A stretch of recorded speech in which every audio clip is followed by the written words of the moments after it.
Un autre mythe, c'est l'individualisation du problème. C'est le harcèlement arrive seulement aux personnes fragiles.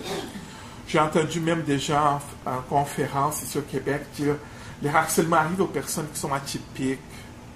Hein? Les personnes qui se plaignent des harcèlements sont trop sensibles. Tous ces arguments-là sont complètement farfelus. Pensez-y, c'est quoi une personne atypique? C'est une personne qui n'est pas humaine. Est-ce que c'est parce que j'ai un piercing, parce que j'ai un tatou, parce que mon cheveu est bleu? C'est quoi une personne atypique? Ça n'a pas de sens, là. Okay?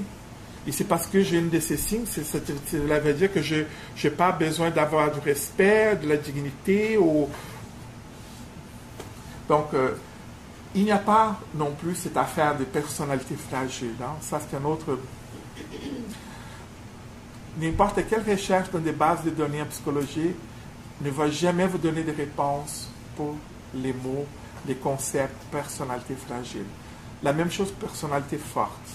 Ça, c'est une mauvaise vulgarisation de c'est quoi la personnalité. Donc, ça ne rentre pas, et ce n'est pas non plus trop sensible, là, parce que je peux vous garantir, la violence va vraiment casser la personne, peu importe, même celui qui se croit très fort vont finir par être cassés. Les personnes qui se disent harcelées ne veulent pas travailler. Ah, ça, c'est vraiment les pires des pires, parce que depuis, j'ai rencontré la première personne harcelée en 1996.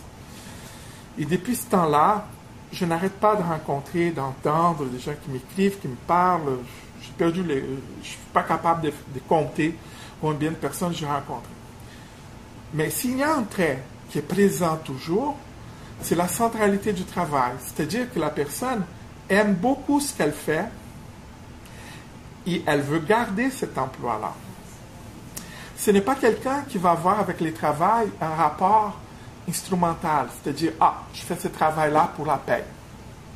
Parce que ces gens-là, quand ils voient la soupe chaude, ils vont dire, je ne suis pas payé pour endurer ça, je pars. Quand les gens aiment leur travail, quand ils ont une centralité du travail qui est très importante dans leur vie, ils ne veulent pas partir. Pour plusieurs raisons. Parce que j'aime mes collègues, parce que j'ai une bonne ambiance avec mes collègues, parce que j'aime mes patients, parce que j'aime mes clients, parce que j'aime ce que je fais. Il peut en avoir plusieurs raisons. Et là, la personne va s'accrocher. Et là, c'est pour ça qu'elle va endurer cette violence-là. Elle va finir pour tomber malade.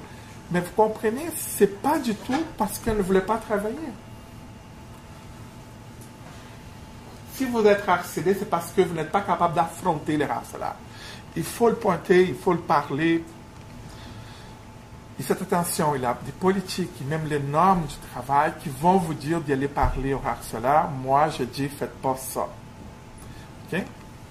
Parce que, par exemple, dans plusieurs études, je vais vous donner 2 exemples, ça, c'était la stratégie numéro 1 utilisée. Il n'a pas 0 effet sur la durée du harcèlement. Il n'y a pas de corrélation. Donc, ça ne porte pas d'effet. Ici, c'est le 12e.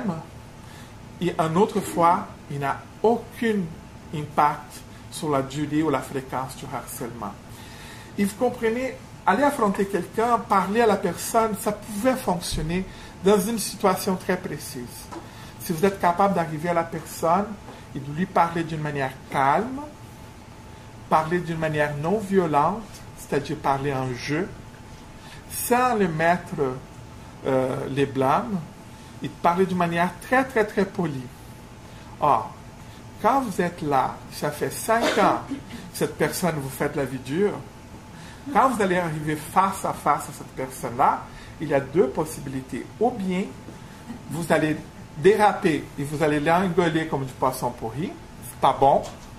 Parce que probablement vous allez faire ça avec beaucoup de témoins. Et la personne va dire, très difficile de travailler avec cette personne. Elle est tellement caractérielle. Regarde ce que j'endure. C'est pas bon. Ou bien vous allez arriver et vous allez vous effondrer en larmes. Et ça, après, vous allez être complètement furieuse avec vous-même parce que vous n'êtes pas capable de se tenir debout. Mais vous comprenez, soyez pas si dur avec vous-même parce que ça ne marche pas, là. La plupart du temps, s'effondre en larmes tout le temps avec ces problèmes-là. D'ailleurs, pleurer, c'est vraiment une caractéristique très présente quand il y a du harcèlement. Donc, un autre mythe, c'est si je dis à quelqu'un, personne ne va me croire. On ne serait jamais capable de prouver que c'est du harcèlement psychologique. Ah, vous ne devez pas poursuivre car cela va prolonger votre souffrance, il vaut mieux partir les faire. Tout ça, c'est faux. C'est possible. J'ai déjà vu des gens qui sont allés en cours et qui ont gagné. Il y a des manières de le faire. Et les gens vont y croire. Mais vous devez faire aussi prendre certaines mesures. Donc, est-ce que c'est dur? Je vais vous dire, oui, c'est dur. Mais il va aussi avoir l'effet quand vous allez finir. Donc, je ne peux pas vous mentir que ça va être une chose facile et agréable, mais ça ne doit pas vous empêcher, ça ne doit pas vous faire souffrir en silence.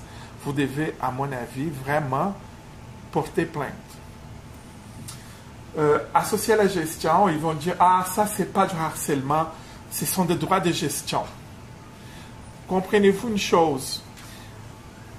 Il n'existe pas de gestion quand il n'y a pas de respect, quand on ne respecte pas la dignité humaine. La violence, ce n'est pas la gestion. Donc, vous ne devez pas imaginer ou accepter que ce sont des droits de gestion. Les droits de gestion sont clairement exprimés dans la convention collective de votre...